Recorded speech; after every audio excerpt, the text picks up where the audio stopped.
Imagine for a moment that hidden within you, there lies a vast and untapped power, one so profound that, if awakened, it could transform your entire being. Not just your thoughts or emotions, but the very essence of who you are. This is not a poetic dream or a mystical fantasy. This is the truth spoken by the great masters, including Paramahansa Yogananda, who taught that within every soul rests a coiled energy. The ancient yogis called it Kundalini. Yogananda described this energy as the sleeping serpent of divine power, lying dormant at the base of the spine. Its slumber is not a mistake, nor a punishment. It is the silent promise of your highest potential. Just as a seed hides the blueprint of a towering tree, Kundalini hides the blueprint of your spiritual awakening. But why is it sleeping? Yogananda explained that life, in its ordinary rhythm, rarely calls upon this higher energy. We go about our days, driven by habit, desire, and the restless noise of the mind. Yet deep within, the soul longs for more, for expansion, for truth, for union with the infinite. That longing is the first whisper of Kundalini stirring in her sleep. The great mystery is this.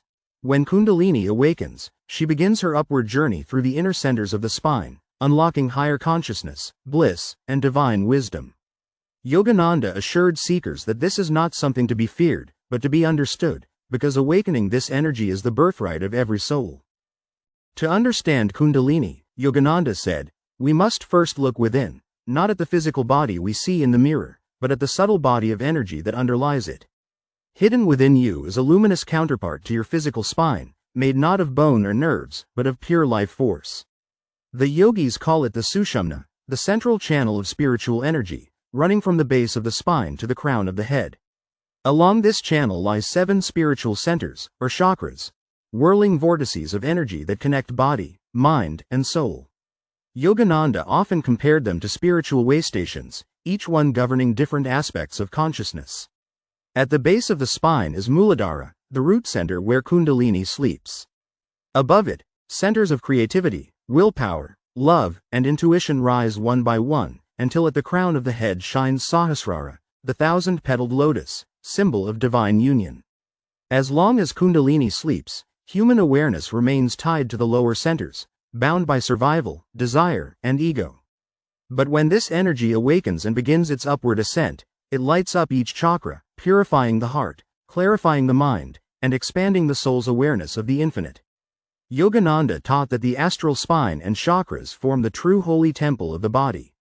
The great saints, he said, did not find God in distant heavens, they found him by turning inward along this very path of light. It is along this subtle spine that Kundalini rises, step by step, until the seeker realizes the truth of their own divinity. And this journey, Yogananda assured, is open to every sincere soul willing to walk it. Why do the ancient yogis speak of a serpent when describing this sacred energy? Why not a stream of light or a rising flame? Yogananda explained that the image of the serpent is no accident, it carries layers of meaning, both mystical and practical. Coiled at the base of the spine, Kundalini rests in a spiral, like a serpent sleeping in silent stillness. Her energy lies wound upon itself, waiting, conserving its strength until the moment of awakening. When stirred by spiritual practice, this energy does not rise in chaos but in a controlled, graceful ascent, uncoiling with power and precision, just as a serpent lifts its head and moves upward with quiet, focused intent. Yogananda often reminded seekers not to be misled by outward symbols. The serpent does not represent danger or darkness here. It represents life force itself, intelligent and divine, ready to transform human consciousness into superconsciousness. The rising of Kundalini through the chakras is the rising of awareness from the physical plane to the spiritual, from the restless waves of the mind to the stillness of the soul.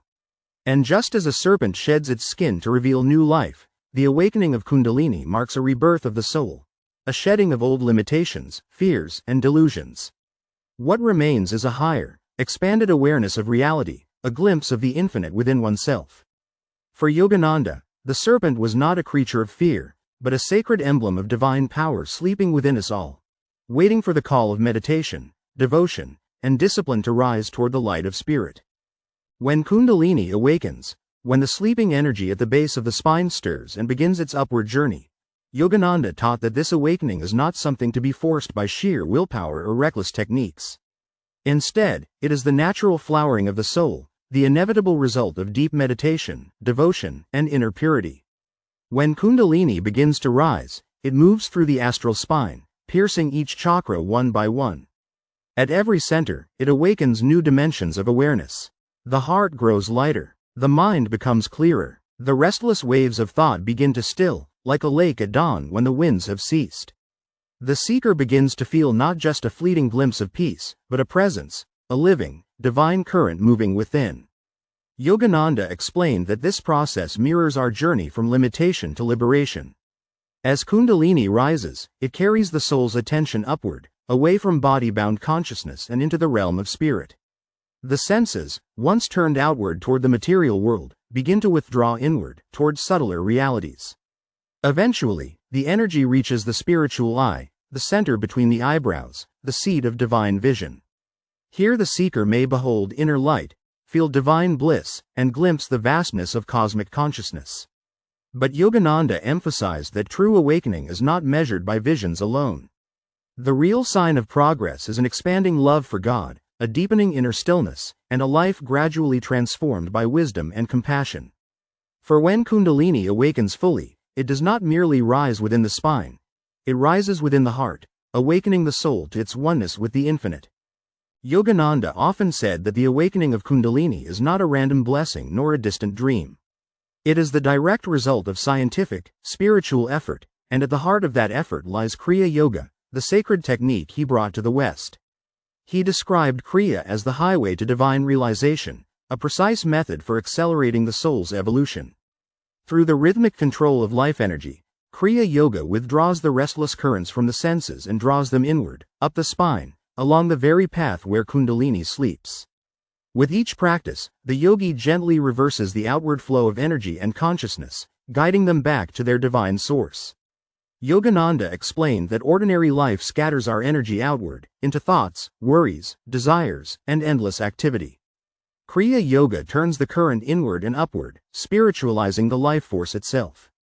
Over time, this purified energy awakens the higher centers, calms the mind, and prepares the way for Kundalini's ascent. He often compared the process to climbing a mountain. Without a guide or a clear path, the climb is slow, exhausting, and uncertain.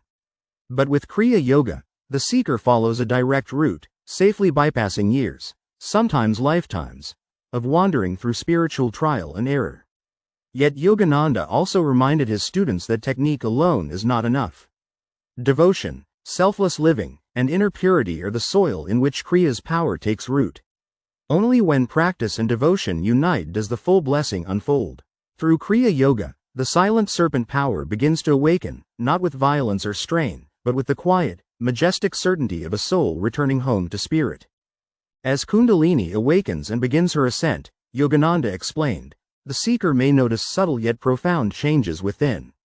These are not merely physical sensations, but signs that consciousness itself is expanding beyond the ordinary limits of body and mind. One of the first signs is an inner stillness, a quiet joy that arises without reason, like sunlight breaking through clouds. The mind, once restless and noisy, begins to obey a deeper calm. Thoughts lose their grip, and the heart feels lighter, freer, as if some invisible weight has been lifted. With continued practice, Yogananda said, seekers may perceive inner light at the spiritual eye, the point between the eyebrows. This light may appear as a radiant star, a golden sun, or a silvery moon, symbols of higher states of consciousness. Hearing the inner sounds, the sacred hum of Om, the cosmic vibration, may also arise as the soul draws closer to spirit. Another sign is a growing sense of divine love, not tied to any one person or thing, but flowing outward toward all beings. Compassion deepens. Life feels guided by a higher intelligence. Even challenges begin to look like stepping stones on the soul's journey. But Yogananda reminded seekers not to chase after these experiences for their own sake. They are milestones, not the destination. The real measure of spiritual progress, he said, is the transformation of character, the conquering of anger, greed, and fear, the blossoming of kindness, self-control, and devotion. When these qualities grow naturally, the seeker can be sure that Kundalini is awakening safely, leading them, step by step, toward the supreme realization of oneness with God. Yogananda spoke with both compassion and firmness about the dangers of awakening Kundalini through misguided means. He saw that many seekers, eager for spiritual power or thrilling experiences, sometimes turn to extreme practices, forcing the energy upward before the body, mind, and spirit were properly prepared. He warned that such forceful methods could disturb the nervous system, unbalance the mind, and even harm one's physical health. The serpent power, he explained, is sacred and intelligent. It responds not to ambition or impatience, but to purity, devotion, and divine guidance. Kundalini, Yogananda said, should never be roused through drugs, reckless breathing techniques, or the willful manipulation of energy without proper training. These approaches might produce intense sensations or visions, but without inner purification, they often lead to restlessness, confusion, or even spiritual pride, barriers rather than bridges to God. The safe awakening of Kundalini, he insisted, requires three things: a balanced life rooted in moral living, the guidance of a true teacher or guru, and steady, devoted spiritual practice such as Kriya Yoga.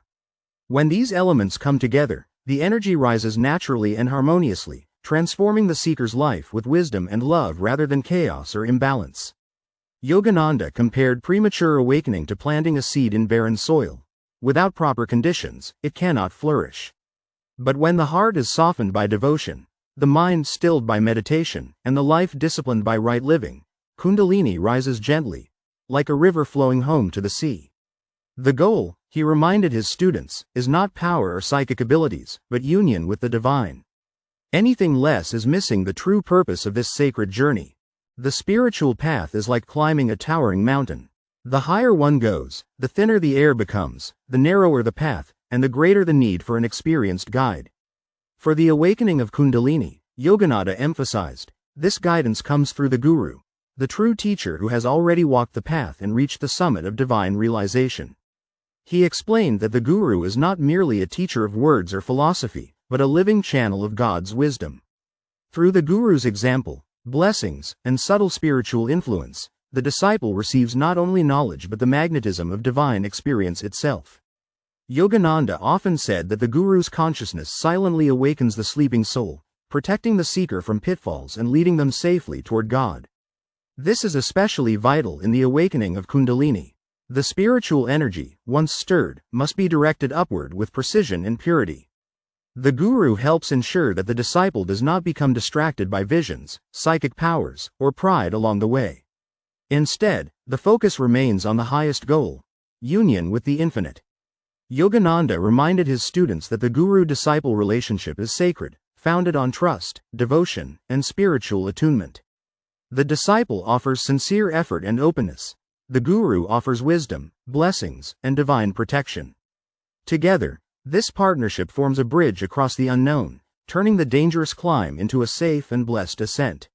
Under the guidance of a true guru, Yogananda promised, the awakening of Kundalini becomes not a source of fear or confusion, but a journey of joy, love, and divine companionship all the way to the goal of cosmic consciousness.